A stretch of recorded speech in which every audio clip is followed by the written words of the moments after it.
दोस्तों, आज के इस क्लास में हम लोग मैथ के सबसे इम्पोर्टेंट टॉपिक का स्टडी करेंगे। पूरा मैथ इसके चारों तरफ घूमता है। इसके बिना मैथ अधूरा है।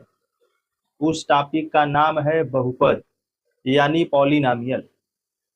यदि आप चाहते हैं कि यह टॉपिक हमें हमेशा हमेशा के लिए अच्छे तरीके से आ जाए, तो इस टॉपिक को केवल ध्यान से देखना।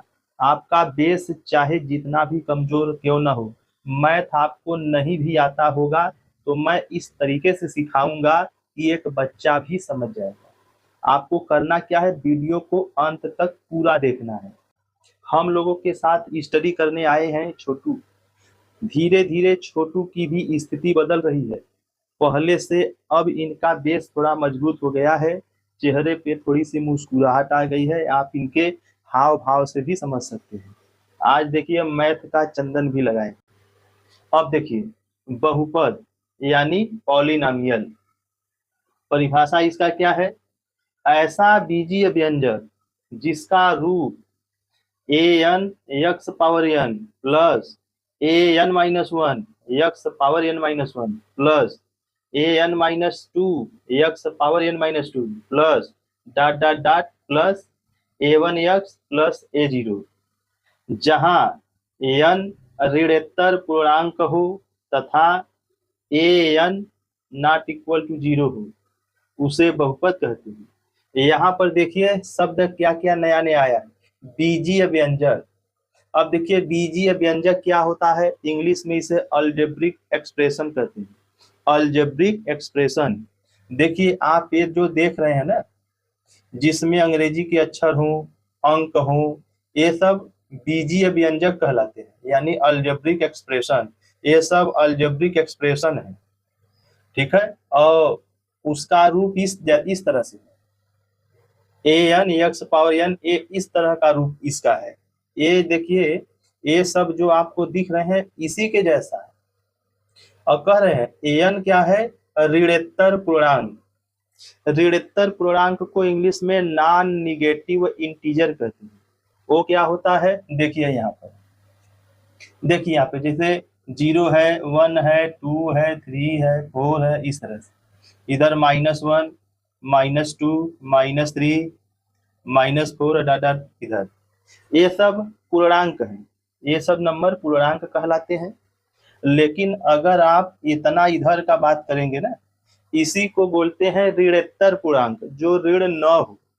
जीरो को लेके, अगर जीरो नहीं होता तो धनात्मक पूर्णांक कह देते, लेकिन जीरो को लेके कहा गया है, इसलिए ऋणोत्तर पूर्णांक यहाँ से होता है, ठीक है। तो यही है, माने ये जो पावर है ना, ये सब यन जहां जहां भी यन है वो निगेटिव में न हो, यह इस तरह से। अब आगे सुनिए, कहे हैं a n not equal to zero, यानी ये जो शुरू में नंबर है ए एन, यह जीरो न हो। जैसे इसमें इसमें आप देखेंगे तो ए एन देखिए यही है, ए जीरो न हो, तो उसे बहुपद कहते हैं। यानी इस तरीके का कोई भी चीज आपको दिखाई देगा तो उसे बहुपद कहते हैं।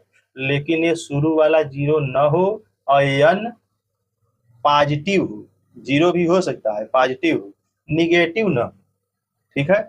अब देखिए यहाँ पर मैं दो बात और बता रहा हूँ। एन क्या चीज है? एन जो है, जो आपको यह एन दिखाई दे रहा है, यक्स के ऊपर भी एन लगा हुआ है, ठीक है, उसे घात कहते हैं। उसे जो है घात कहते हैं, इंग्लिश में डिग्री कहते हैं। जो यक्स के ऊपर है, जैसे इसमें देखिए ये सब घात है, ऊपर जो लगे हुए हैं ये सब घात है।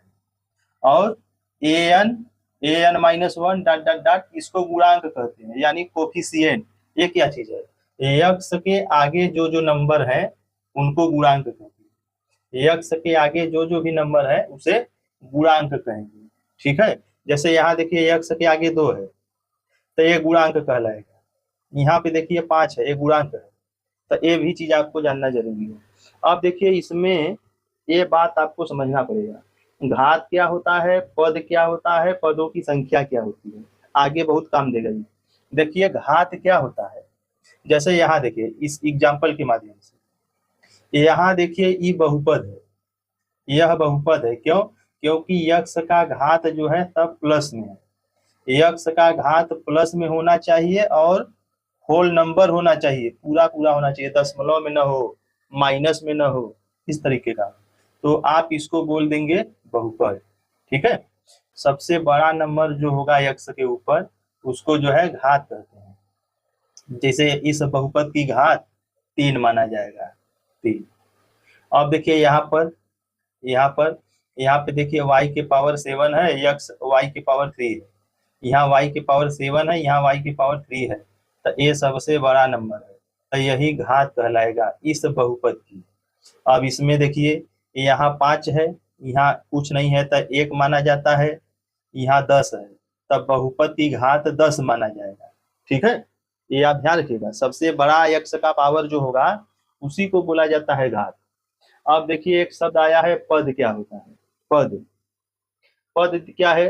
देखिए 1 2 3 4, इसी को पद कहा जाता है। 4 पद इसमें, 1 2 3, इसमें देखिए 3 पद है, 1 2 3, इसमें भी 3 पद है। यानी पद क्या होते हैं? संख्या, कितने टर्म हैं, तो इसको पद कहा जाता है। राइट, अब देखिए आगे पदों की संख्या समझी गए हैं। यहाँ पर देखिए ये क्या चीज है, यहाँ पर देखिए यक्स का पावर माइनस में है, यक्स का पावर माइनस में अगर हो जाएगा तो आप इसे बहुपद नहीं कहेंगे, ये बहुपद नहीं है। यहाँ पर देखिए 1/x पावर 3 प्लस 5x, ये भी बहुपद नहीं है। क्यों? क्योंकि इसको समझिए, देखिए ध्यान से, जैसे यह 1/x के पावर 3 है, तो आप इसको जो है ना, इसको ऊपर जब ले जाएंगे, नीचे से ऊपर जाएंगे, तो इसका घात का चिन्ह बदल जाएगा, ये माइनस हो जाएगा। इसका घात इसमें कुछ नहीं है तो प्लस है, तो ये ऊपर जाएगा तो इसका पावर माइनस हो जाता है। तो एक तरीके से ये क्या हो जाएगा बदल के, यह हो जाएगा x के पावर -3 प्लस 5x। तो x का पावर माइनस हो जाने के कारण इसको आप बहुपद नहीं कहेंगे। यहाँ देखिए √x प्लस 4x प्लस 5, यहाँ पर देखिए x का पावर में अगर इसको लिखेंगे तो कैसे होगा? √x को लिखा जाएगा 1/2, इस जो अंडर रूट है ना, इसका पावर में मान 1/2 होता है। तो अब यहाँ चूंकि x का पावर 1/2 हो जाएगा, अब बाकी सब सीधा सीधा है, कोई दिक्कत नहीं है, लेकिन इसके वजह से काम गड़बड़ा गया, यह भी बहुपद नहीं है। क्योंकि बहुपद होने के लिए प्लस में होना चाहिए पावर, और प्लस में होना चाहिए पावर, माइनस में ना हो। ठीक है, तो ये बात ध्यान रखिएगा। आई होप आपको ये चीजें समझ में आ गई होंगी।